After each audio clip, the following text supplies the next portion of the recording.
Alors bonjour à toutes et à tous, j'espère que vous êtes en forme. Donc voici la vidéo de la correction de la deuxième séance qui correspond en fait à la dernière activité du chapitre sur la génétique, ce qui est plutôt une bonne nouvelle puisque ce chapitre était long et assez difficile. Donc voilà, la bonne nouvelle pour vous, c'est que ce chapitre est terminé. Donc pour corriger la dernière activité qui était proposée, c'était d'étudier le devenir des chromosomes au cours de la fécondation.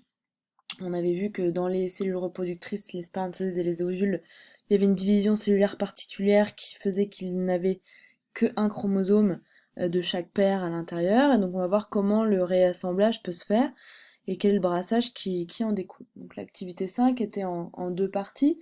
La première était de compléter la répartition des deux paires de chromosomes sur le schéma ici. Donc vous aviez le contenu des cellules initiales. Donc ça, cette partie-là pour compléter, c'est en lien avec l'activité de la semaine précédente, ce qu'on appelle la méiose. Donc on a bien un bout de chaque chromosome qui va se retrouver dans les spermatozoïdes et dans les ovules.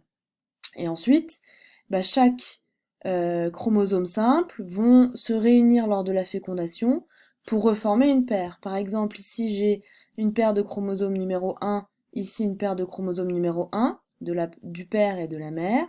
On a bien un chromosome simple de la mère numéro 1, ici, qui va refusionner avec un chromosome numéro 1 simple qui vient du père. Donc avec un schéma, ce sera certainement plus clair. Donc on voit bien ici que le chromosome rayé se découpe et on n'a qu'une seule partie qui va aller dans le spermatozoïde. Les trois autres parties vont aller dans trois autres spermatozoïdes, d'accord? Et donc ici, on va avoir une fusion des deux chromosomes qui vont reformer une paire dans la cellule œuf.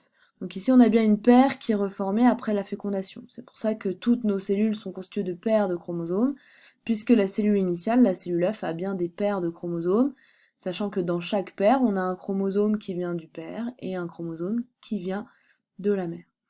Donc voici pour la fécondation.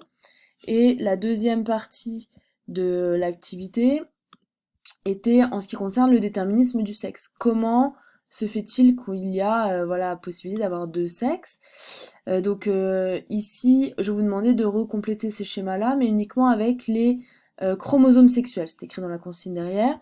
Donc si je complète avec les chromosomes sexuels, dans un spermatozoïde, soit on a un chromosome Y, qui va fusionner avec un chromosome X de l'ovule, forcément une femme a comme chromosome sexuel XX, donc l'ovule va forcément contenir un X.